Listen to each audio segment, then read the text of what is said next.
Sanhedrin Daf Nun Vav. C'est l'histoire d'un juif qui habitait en Argentine et qui était intéressé de donner à la choule, de faire un don, la parouchette du Aaron HaKodesh, le rideau qui se trouve devant le Eichal. Et quand il s'est assis avec les représentants de la choule pour leur expliquer qu'est-ce qu'il était intéressé de faire et qu'est-ce qu'il était intéressé qu'il soit écrit sur cette parouchette, il leur a dit qu'il veut que sur la parouchette il y ait le passouk dans Mishlei, Ner Hashem Nishmat Adam. C'est un passouk qui nous dit que la neshama elle représente, que la bougie représente la neshama, et en général, souvent, en tant que titre pour un Leilu Nishmat, on écrit ce passouk. Et donc, quel est le problème? Il était intéressé que le nom d'Hashem, Ner Hashem Nishmat Adam, il était intéressé que le nom d'Hashem soit écrit pour de vrai, Yud-Ke Vav-Ke, sans raccourci, sans d'autres possibilités que on a l'habitude de faire aujourd'hui. Et quand on écrit le nom d'Hachem, on fait un dalet, on fait un he, on écrit yud yud, ou toutes sortes d'autres possibilités qui sont là justement pour ne pas qu'on ait besoin d'écrire le nom d'Hachem et ne soit pas méprisé. Lui, cette personne, il voulait que le nom d'Hachem soit écrit en entier. Et la question qui s'est relevée, c'est que ça peut poser un gros problème lorsque on va broder ce nom, le nom d'Hachem, sur la parouchette. Ça peut causer des problèmes, et ces questions sont arrivées devant les poskim de la génération pour essayer de rechercher est-ce qu'on a le droit de le faire. Pourquoi? Quel est le problème? Il dit comme ça. Quand on a l'habitude de broder, comme on connaît dans les pochettes de talis, de tefillin, on écrit le nom. Alors, comment ça marche? Celui qui était dans la compagnie, l'endroit où il faisait ses écritures, il leur a dit que d'abord on écrit, on dessine les lettres sur le tissu, et puis par la suite on brode avec une aiguille et un fil en fonction de ces lettres, en fonction des signes que les lettres ont fait, et par-dessus ces lettres on va broder maintenant avec le fil doré.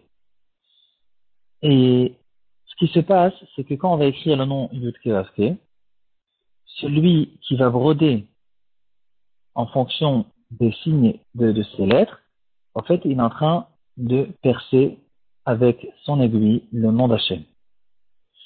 Et dans notre Sugya, on comprend que il y a une interdiction de percer le nom d'Hachem.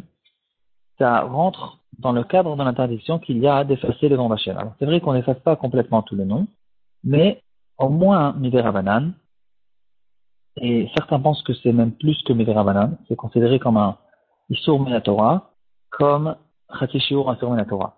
Comme par exemple, à Yom Kippour, on ne mange pas une certaine mesure d'aliments, celui qui va manger la moitié de cette mesure, c'est pas considéré comme une interdiction Midei Rabbanan, c'est une interdiction Min Torah. Là, il n'y a pas de châtiment, mais il y a l'interdiction qui est la Min Torah. Mais poskim, ils en discutent, est-ce que quelqu'un qui efface une partie du nom d'Hachem, c'est une interdiction qui est Min Torah ou Midei Rabbanan, mais quoi qu'il en soit, c'est quelque chose qui est strictement interdit.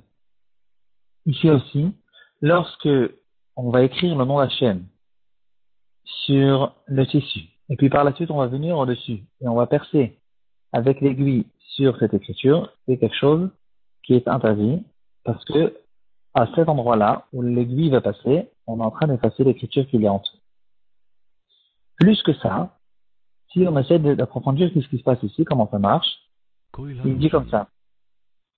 Le propriétaire de cette usine, de cet endroit, de cette entreprise là où il faisait ce brodage des lettres, comment ça marchait? Lui, il connaissait les lettres en ivrit.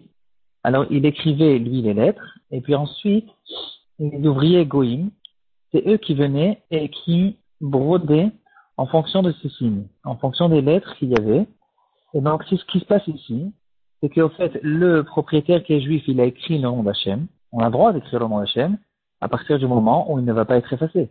Mais si par la suite, les goïm, ils vont venir et ils vont, même si on va dire qu'ils ne vont pas toucher les lettres, ils vont faire que autour des lettres, alors ça cause un problème, parce qu'en recouvrant les lettres avec le fil doré, ils sont en train en fait, c'est considéré comme si qu'ils effaçaient ces lettres.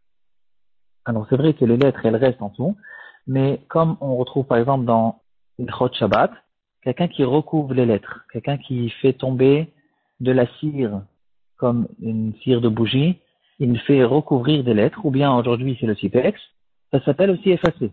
Donc ici aussi, lorsque le goy, il va venir, il va écrire les lettres du nom d'Hachem avec le fil en recouvrant le nom d'Hachem qui a été écrit par le juif, et le goy, en écrivant le nom d'Hachem, il ne sait pas ce qu'il est en train de faire, et il n'arrive pas à sanctifier le nom, et il est en train, en fait, c'est pas considéré que lui, il écrit lui aussi le nom d'Hachem, et à cause de ça, on considère que ce nom qui a été écrit par le juif auparavant, il a été effacé.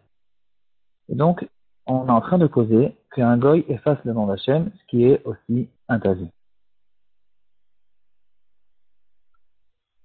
L'idée qui a été donnée par les poskim, on retrouve dans le Shut Chelkat Yaakov, Shut Yoredea, Siman Kuf Nun Vav. Il nous dit comme ça, il a donné une astuce intéressante. Il dit, quand on va écrire le nom, la lettre He du nom d'Hachem, au lieu d'écrire He, le propriétaire il va faire un Chet. Ça ressemble.